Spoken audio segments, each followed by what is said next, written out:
folks, welcome to Lexi IAS Academy.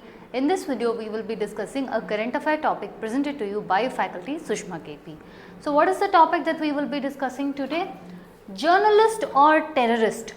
Who was Anas al-Sharif, the Al Jazeera reporter who was killed by your Israeli strike in Gaza? We will be discussing more about this in the video. Now, what are the topics that we will be looking into? What is the background of this? What is Israel's claim on this? Who was Anas al-Sharif? What does international law and humanitarian grounds speak about this incident? Are there any protections from international sphere in order to protect your freedom of speech or journalists? This will also bring us to the question of press freedom versus security. We will be discussing what are the challenges to this issue, what is the way ahead. If you see from the legal frameworks, we will be discussing Geneva Convention, UNSC resolutions. Understanding? Now, I told you what the topic of the day is, what are the subtopics we will be discussing, how is this topic relevant to UPSC. Mainly it is relevant from GS paper 2 and GS paper 4 with respect to your role of media in democracy, India's Middle East policy from your GS paper 2, and from GS paper 4 national security versus press freedom, and also the ethical dilemma that will be seen in your wartime decisions and ethical responsibility in governance. Alright. Now let's get the video started. Look at this. First and foremost, what had happened?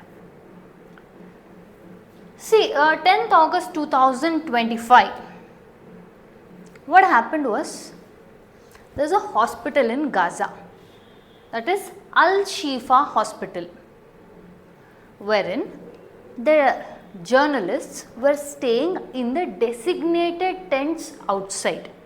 They were not covering anything, but they were just resting in the designated journalist tents.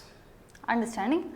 At this point of time, Israel carried out a targeted airstrike which struck the journalists and 5 other members who belong to your Al Jazeera. Right?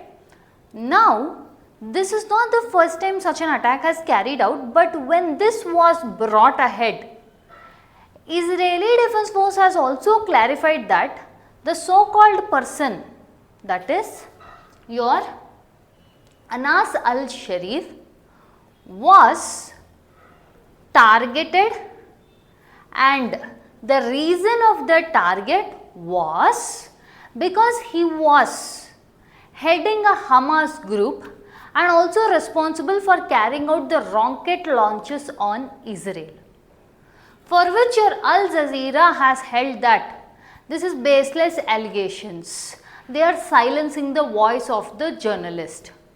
Now, Anas al-Sharif was a very recognizable face from your Al Jazeera, who was 28 years old and who was covering the issue in Gaza. How the, let's say, now when respect to your Palestinians, how their life was revolving around, because from foreign journalists were not allowed inside. So, the only way that people were knowing, like for example, he was reporting on your mass starvation, famine, hunger, etc., was from the inside. Understanding? He was covering in the northern districts.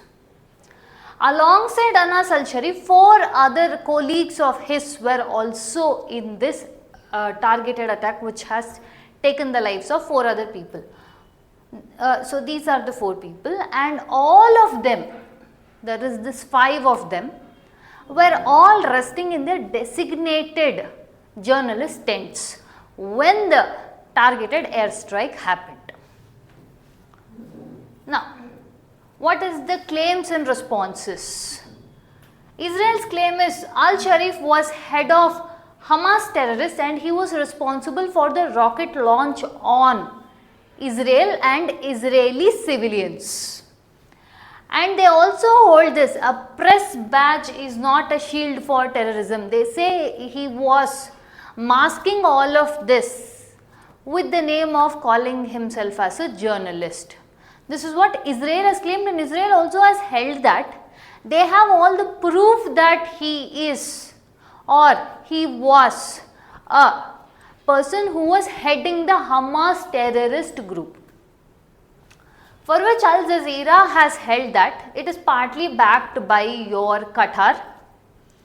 They denied these allegations and called that this is a targeted assassination to report the silencing, and they are calling it, your journalists are nothing but civilians, and how can you attack the civilians?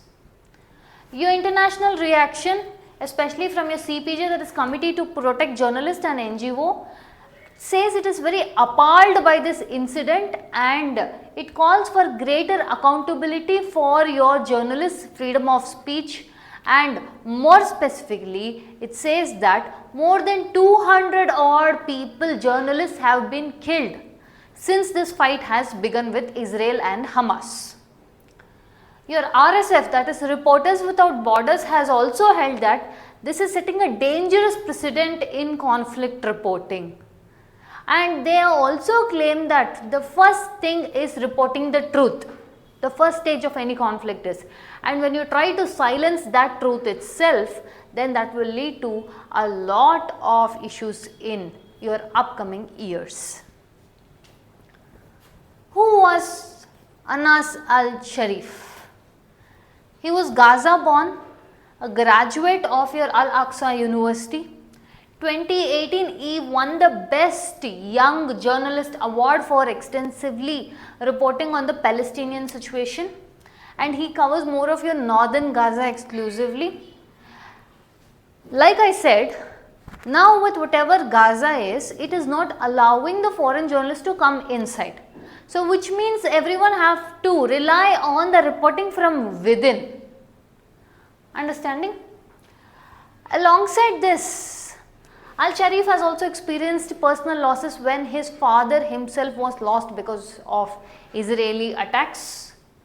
And some of the famous moments that he is known with your Al Jazeera is he removed the body armor during your ceasefire which was declared between your Israel and Hamas.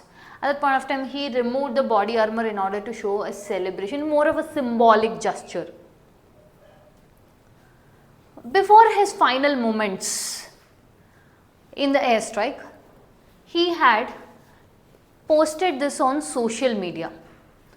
Reported intense concentrated Israeli bombardment using fire belts. This was his social media post moments before his death. Now, Gaza has become the most dangerous place for your journalists. Why? CPJ has verified that since October 2023, more than 186 journalists have been killed. According to Reporters Without Borders, they have held it has raised 200 plus journalists have lost their lives ever since the war began. Now, if you see what are the recent cases involved, as of late July 2025, if we see the statistics, Ismail Al-Gol and his cameraman were also killed. The reporter and his cameraman were also killed. In October 2023, while Al-Dado lost his wife, son and all his family, and he was injured, and later his cameraman was also killed. One of the issues why we see that they are facing so much, in fact they are the ones who are let's say the reports on truth or what exactly is the war conflict situation is coming from them. They are risking their lives to give us this information. When they are trying to do that, then how are their lives saved, or what is the issues that so many people are being killed? Reason is because there is no evacuation routes for them. There is constant bombardments, and also there is this targeted accusations which is more of trying to defame the journalist rather than being held accountable. Understanding that is what they are claiming in this issue also. So, are there any international law or humanitarian aspects that we see in order to try to protect journalists? First is your Geneva Convention 1949. Under additional protocol, it said that your journalists are civilians and targeting them is prohibited. According to UNSC Resolution 2222, it reaffirms that in the armed conflict, it is the duty to protect the journalists. Rome Statute also claims that deliberate attack on civilians would lead to war crime. Now, in this civilians list, only journalists also are added, so which means this will amount to war crime.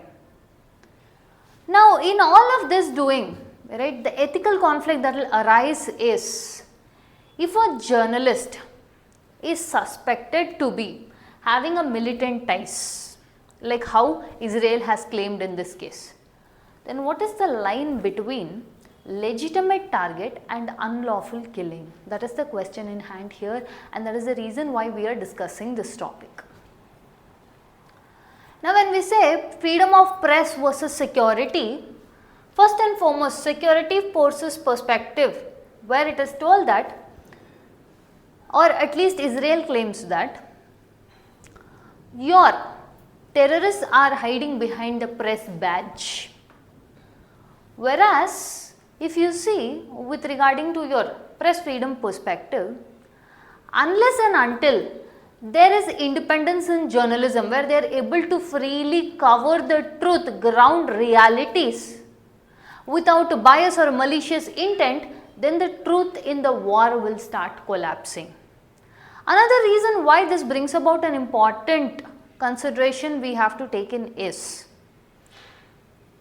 we are calling journalism. Journalism is the only way where the truth will be seen. And when you attack the truth itself, this will start severing diplomatic ties from all over, being your allies as well as your enemies.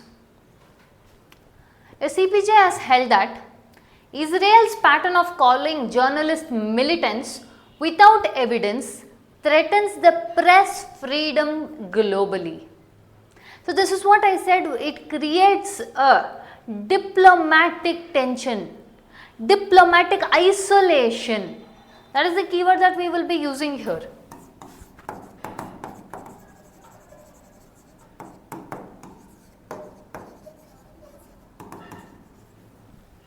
If you do not follow the protocols and norms in order to try to protect the civilians and not attack them.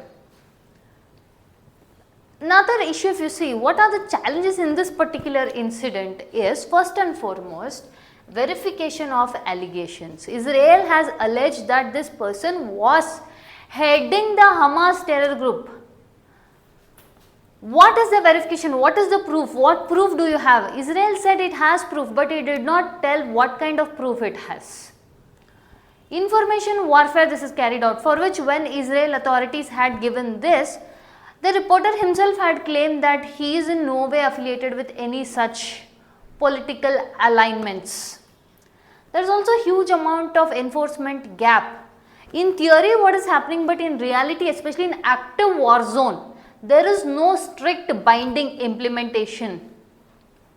Another thing is weaponizing accusations, that is, you will try to discredit the journalist so as to you do not have to explain or be held accountable for your actions, or that is what the claim here is with the killing of these journalists. And also there are no neutral safe zones or protective mechanisms to safeguard these people. So, we have discussed the issue. What could be possible mains questions from this topic? Let us say if you are looking from GS2 perspective, discuss the challenges in balancing national security concerns with the protection of journalists in armed conflicts. Here is where you have to mention all the international laws and all that we spoke about. If it comes to with respect to GS paper 4, journalists are civilians and must never be targeted. Critically comment. Again, this is same thing, highlighting the statement of your international conventions. Okay. So, this is it with regarding to your topic of the day. If you like our content, subscribe to our channel, hit the like button, share it along with your friends. Thank you.